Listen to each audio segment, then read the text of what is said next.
नमस्कार दोस्तों, welcome back to my channel. मेरा नाम है ज्योति और जैसा कि आप जानते हैं कि मैं आपको इस YouTube चैनल पर विद्या ज्ञान का गाइडेंस और विद्या ज्ञान की कोचिंग प्रोवाइड कर रही हूँ। तो दोस्तों, जैसा कि मैंने आपसे प्रॉमिस किया था कि मैं आज मॉक टेस्ट सॉल्व करवाऊंगी, तो आज मैं लेके आई हूँ आपके साथ मॉक क्वेश्चंस। तो दोस्तों, बिना किसी देरी के शुरू करते हैं। Let's move to our slide. तो दोस्तों, जैसा कि आप स्क्रीन पे देख पा रहे होंगे कि यहाँ पे हमारा सेट पेपर दे रखा है और यहाँ पे हमें अपनी डिटेल्स भरनी है। अनुक्रमांक, परीक्षार्थी का नाम, वो आप यहाँ पे फिल कर लीजिए। यहाँ पे आपको कुछ इंस्ट्रक्शन दे रखे हैं जो आपको एग्जाम पेपर अटेंड करने से पहले पढ़ने होंगे। इनको अच्छे से पढ़ लीजिए। आगे चलते हैं। हमारा पहला प्रश्न हमारा दे रखा है भाषा खंड का हिंदी। तो हम पहले हिंदी से स्टार्ट करते हैं। तो हमारा जो पहला प्रश्न है वो है, पहले हम इसको नोट को पढ़ेंगे। प्रत्येक प्रश्न के 4 संभावित उत्तर दिए गए हैं, जिनमें से एक सही है। उत्तर पत्रक में सही विकल्प वाले गोले को पूर्णतः काला करें। पहला प्रश्न, अलगू चौधरी और जुम्मन शेख प्रेमचंद की किस कहानी के पात्र हैं? तो जैसा कि हमने 5th क्लास की बुक पढ़ी है, तो प्रेमचंद की कौन सी कहानी के पात्र है? अलगू चौधरी और जुम्मन शेख। तो पहले हम ऑप्शन देखते हैं क्या क्या है। कफन, बड़े घर की बेटी, पंच परमेश्वर, उसकी रात। तो हमने 5th क्लास में कौन सा चैप्टर पढ़ा है? इसमें अलगू चौधरी और जुम्मन शेख की कहानी बताई। तो बढ़ते हैं हमारे अगले प्रश्न की तरफ। दूसरा प्रश्न, निम्नलिखित में से कन्हैया लाल मिश्र प्रभाकर द्वारा रचित रचना। कन्हैया लाल मिश्र प्रभाकर द्वारा रचित रचना। ऑप्शन ए न्याय उपदेश, ऑप्शन बी शिक्षा, ऑप्शन सी सवाल। तो इसमें ऑप्शन होगा ऑप्शन ए करेक्ट होगा। तो हम इस ऑप्शन को OMR शीट में सर्कल करके आ जाएंगे। थर्ड क्वेश्चन, मग शब्द का पर्यायवाची है। मग का मतलब क्या होगा? डग, पथ, पथिक और रथ। तो मग का मतलब होता है राह, पथ। तो इसका ऑप्शन हो जाएगा पथ। पर्यायवाची मतलब समान अर्थ। दुर्गम शब्द में उपसर्ग है। दुर्गम शब्द में उपसर्ग है। तो बच्चों, हमें पता है कि उपसर्ग वो शब्द होते हैं जो किसी मूल शब्द के आगे लग के उसका अर्थ पूरी तरह से बदल देते हैं। गम मतलब कहीं गंतव्य तक जाना और दुर्गम मतलब जहां पर जाया न जा सके। तो इसमें उपसर्ग क्या होगा? दुर्ग तो किला होता है, एक पूरा वर्ड है, ये मूल वर्ड है, ये तो होगा नहीं। दुर या गम, तो इसमें क्या होगा? दुर्गम में दुर उपसर्ग। अब चलते हैं 5th क्वेश्चन की तरफ। मिलावट शब्द में प्रत्यय है। मिलावट, आवट, वट, लावट, मिल। तो बच्चों, प्रत्यय वो शब्द होते हैं जो किसी भी शब्द के पीछे लग के उसका अर्थ पूरी तरह से चेंज कर देते हैं। तो मिलावट शब्द में जो प्रत्यय है वो होगा आवट। मिल प्लस आवट यानी कि मिलावट। अब आगे बढ़ते हैं हमारे छठे प्रश्न की ओर। इनमें से शुद्ध शब्द है दवाइयां, स्वराज, सत्याग्रह, अंतरराष्ट्रीय। तो बच्चों, मैं आपको बता दूं कि इसमें से जो शुद्ध शब्द है वो है दवाई। वो स्वराज होता है, स्वराज नहीं। अगर यहाँ पे आगे मात्रा नहीं होती तो ये सही होता। सत्याग्रह नॉट ग्रेन। और ये अंतरराष्ट्रीय, इसको यहाँ पे होना चाहिए, रा के ऊपर होना चाहिए, तो ये ठीक होता है और यहाँ से हटा दो। लेकिन फिलहाल ये अपने सातवें प्रश्न, वह घाव जो जल्दी नहीं होता, ये एक शब्द यानी कि वह घाव जल्दी नहीं होता। इस वाक्य में से ये ऐसे होते हैं।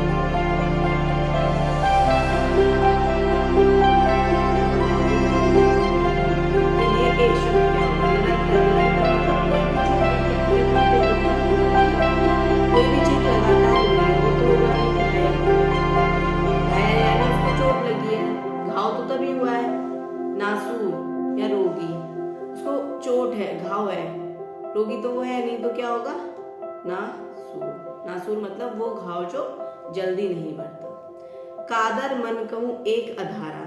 पंक्ति में कादर शब्द का अर्थ है कादर, क्याडर, निडर, कायर या मन। कादर शब्द का अर्थ, जो आपने पंक्ति सुनी होगी, कायर मन कहूं एक अधारा, देव देव आलसी पुकारा, उसमें से लिए गई है ये कादर मन कहूं। तो ये कादर वर्ड का यहाँ पे अर्थ क्या होने वाला है? कायर। आपको इन चीजों का ध्यान रखना है, बहुत गहराई से क्वेश्चन पूछे जाते हैं। आपकी जो दोहे हैं, पंक्तियां हैं, कविताएं हैं, उनकी लाइन के मीनिंग तक आते हैं, तो आपको वर्ड मीनिंग्स भी अच्छे से करनी है। विवाहोत्सव का संधि विच्छेद, विवाहोत्सव, विवाहोत्सव, विवाहोत्सव, विवाहोत्सव और विवाहोत्सव। तो क्या होगा दोस्तों? विवाह प्लस उत्सव। तो क्या होने वाला है इसका संधि विच्छेद? विवाह प्लस उत्सव। आगे चलते हैं। स्वतंत्र शब्द का विलोम, विलोम शब्द है। स्वतंत्र माने क्या होता है? आजाद। तो इसका विलोम क्या होगा? गणतंत्र। गणतंत्र का मतलब क्या होता है? जनता के द्वारा चुनी गई सरकार। प्रजातंत्र, स्वाधीन। स्वाधीन में भी आजाद होता है, लेकिन स्वतंत्र का विलोम क्या होगा? परतंत्र। परतंत्र यानी कि किसी के अधीन, यानी कि गुलाम।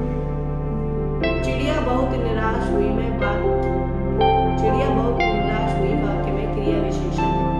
क्रिया विशेषण क्या होते हैं? क्रिया विशेषण वो शब्द होते हैं जो क्रिया की विशेषता बताते हैं।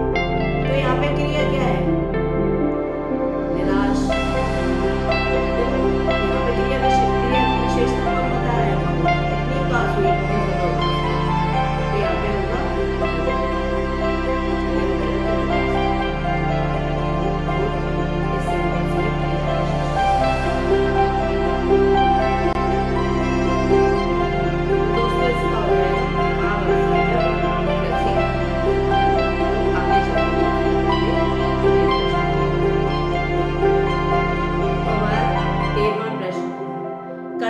पालन और कठोर अनुशासन को ही सब कुछ मानना।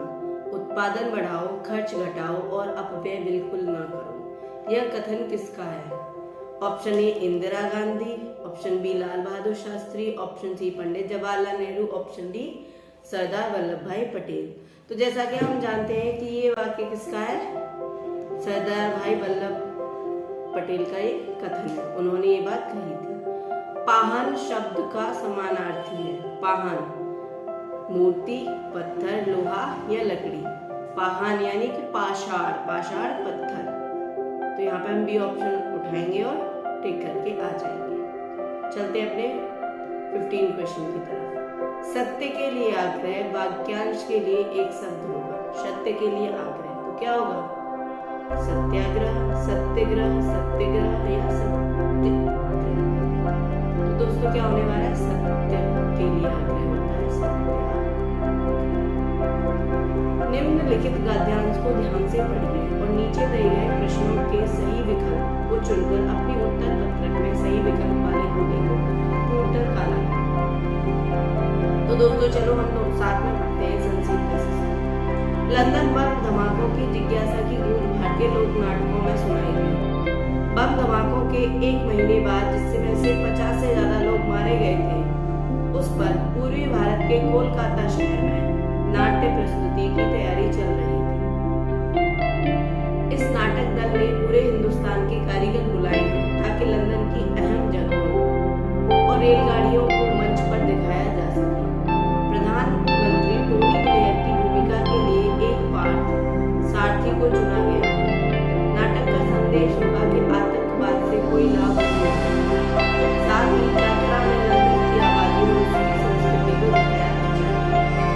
यात्रा नामक यह लोकनाट्य परंपरा जिसे गाँव और शहरों में घूम घूम कर दिखाया जाता है, बेहद लोकप्रिय परंपरा है। चलते हैं क्वेश्चन से।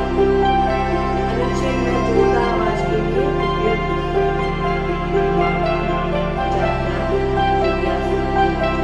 क्या होगा?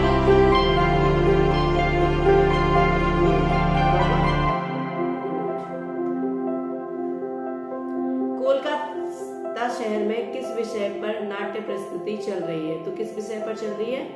पूर्वी भारत, लंदन में हुए बम धमाके, भारतीय लोक नाटक या रेलगाड़ी। तो क्या था? लंदन में हुए बम धमाके को। इस अनुच्छेद के आधार पर यात्रा का अर्थ होगा, यात्रा यानी की यात्रा, लंदन की आबादी, लोकप्रिय और एक लोक नाटक परंपरा। तो क्या है? एक लोक नाट्य परंपरा है। यात्रा, इसमें दे रखा है कि यात्रा नामक यह लोक नाट्य परंपरा जिसे गांव और शहरों में घूम घूम कर दिखाया जाता है। नाटक का संदेश होगा लंदन की अहम जगहों के बारे में बताना, यात्रा का प्रचार करना, आतंकवाद से कोई लाभ नहीं, इनमें से कोई नहीं। तो इसका जो सही संदेश होगा वो क्या होगा? क्यों कर रहे हैं वो नाटक? क्योंकि वो लोगों को क्या बताना चाह रहे हैं कि आतंकवाद से कोई लाभ नहीं। तो आगे बढ़ते हैं हमारे 20वें प्रश्न। जो लोगों को पसंद आए के लिए अनुच्छेद में प्रयुक्त शब्द चुनें। कौन सा शब्द है अनुच्छेद में जो चुना गया है? जो लोगों को पसंद आए, लोकप्रिय। क्या होगा? लोकप्रिय। जो लोगों को पसंद आते हैं उससे क्या बोलते हैं? लोकप्रिय। चलो दोस्तों आगे बढ़ते हैं हमारे खंड खा की तरफ। खंड खा में हमें अंग्रेजी प्रश्न के 4 संभावित उत्तर दिए गए हैं, जिनमें से एक सही है। उत्तर पत्रक में सही विकल्प उत्तर वाले कोने को दिए गए विकल्पों में से रिक्त स्थान में आने वाला सही शब्द वाले विकल्प को उत्तर पत्रक में यानी कि इसमें फिलअप्स दे रखे हैं और फिलअप्स में जो करेक्ट वर्ड फिल करना है उसको 2 एमआर शीट में रखे हैं। My father is a farmer. He dash in the field. He works, working, work on it. My father is a farmer. Father की occupation क्या है? Farmer. तो वो क्या काम करते हैं? He works in a field. तो क्या आएगा यहाँ पे? He works in a field. The thief was hiding behind the wall. Sorry, मैंने आंसर बोल दिया। The thief was hiding dash the wall. On the wall, किसी के पीछे छुप रहा है। On the wall, behind the wall, with the wall, of the wall. तो behind the wall, कोई चीज छुपने के लिए किसी के पीछे जाना पड़ता है। The plane is flying, dash the hills, in the hills, over the hills, with the hills और for the hills. प्लेन हमेशा कैसे फ्लाई करता है? किसी चीज के ऊपर से जाता है ना, किसी चीज के अंदर तो नहीं जाता, तो ये होगा over the hills। चलते हैं हमारे 24वें क्वेश्चन की तरफ। Dash protect us from rain and sun. Raincoat, umbrella, shirt and handkerchief. Raincoat हमें किससे बचाता है? रेन से। क्या सन से बचाता है? नहीं। अम्ब्रेला, शर्ट या हैंडकरचिफ। तो क्या आएगा? अम्ब्रेला। आपने देखा होगा कि हम गर्मियों में भी और रेनी सीजन में दोनों में अम्ब्रेला लेके निकलते हैं। A cow has a dash tail, but a pig has a short tail। यहाँ पे क्या हो रहा है? दो चीजों को कंपेयर किया जा रहा है कि काऊ के पास कैसी टेल है? लॉन्ग, हाई, थिक या शॉर्ट, और जबकि पिग के पास कैसी है? शॉर्ट। तो a cow has a long tail but a pig has a short tail। तो यहाँ पे क्या आएगा? A cow has a stone is heavy but paper is dash।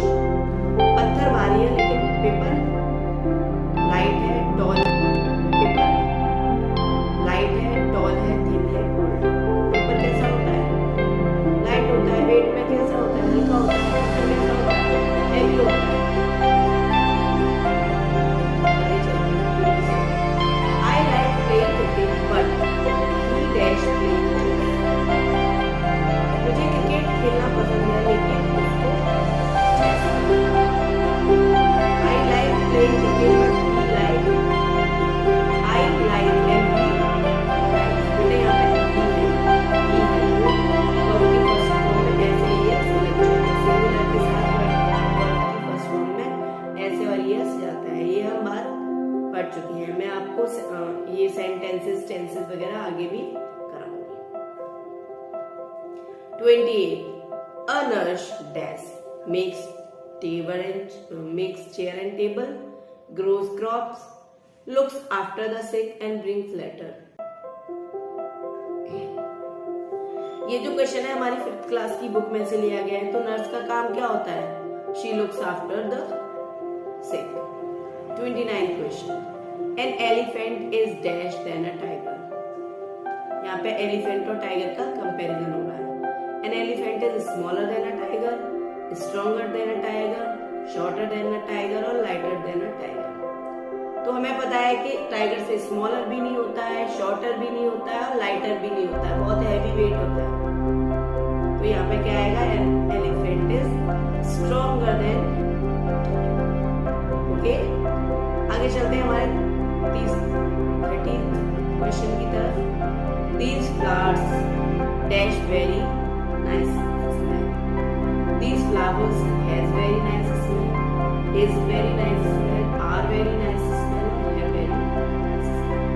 तो फ्लावर्स की स्मेल कैसी है? बहुत अच्छी है। तो has, these flowers are plural, तो यहाँ पे हैज तो आएगा नहीं, आर भी नहीं आएगा, इज भी नहीं आएगा, तो यहाँ पे क्या आएगा? These flowers have very nice smell. A dash is a quack, horse, elephant, crow and duck. Quack कौन करता है?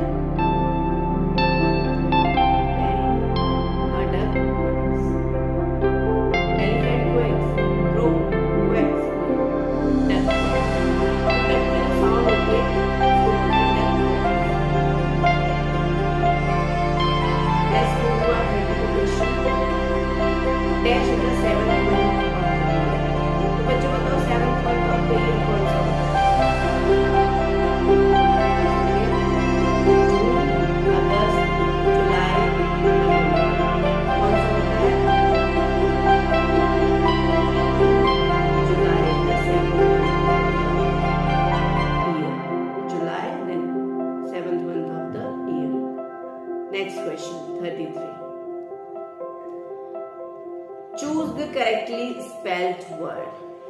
तो बेटा हमें यहाँ पे करेक्टली स्पेल्ड वर्ड चूज करना है। Farmer, carpenter, doctor and postman. तो मैं आपको बता दूं कि यहाँ पे करेक्टली जो कारपेंटर की स्पेलिंग है वो गलत दे रखी है। क्या होती है कारपेंटर की स्पेलिंग?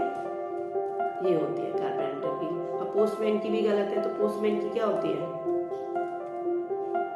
और डॉक्टर की भी गलत है। तो यहाँ पे करेक्टली स्पेल्ड वर्ड कौन सा है? करेक्टली स्पेल्ड वर्ड यहाँ पर एक ही है। कौन सा है? वो है फार्मर, FARMER। हम टिक करेंगे ए ऑप्शन और OMR सीट में जाके फिल करेंगे। India's national flower is, India का नेशनल फ्लावर होता है रोज, मैरीगोल्ड, लोटस, हिबिस्कस। तो हमें पता है कि इंडिया का नेशनल फ्लावर कौन सा है? लोटस है। इंडिया का नेशनल फ्लावर लोटस है। आगे चलते हैं। Which month fall between July and September? जुलाई और सितंबर के बीच में कौन सा मंथ आता है? तो हमें पता है जुलाई और सितंबर के बीच में अगस्त आता है। क्या आता है? अगस्त आता है। तो दोस्तों ये थे हमारे हिंदी और इंग्लिश दोनों लैंग्वेजेस के क्वेश्चंस। तो दोस्तों आज की क्लास का टाइम थोड़ा ज्यादा हो जाएगा, इसलिए मैं मैथ्स नहीं करा रही। अगली क्लास में मैं आपको मैथ्स और ये जो एप्टीट्यूड रीजनिंग पूरी उसके साथ साथ मैं आपको सामान्य ज्ञान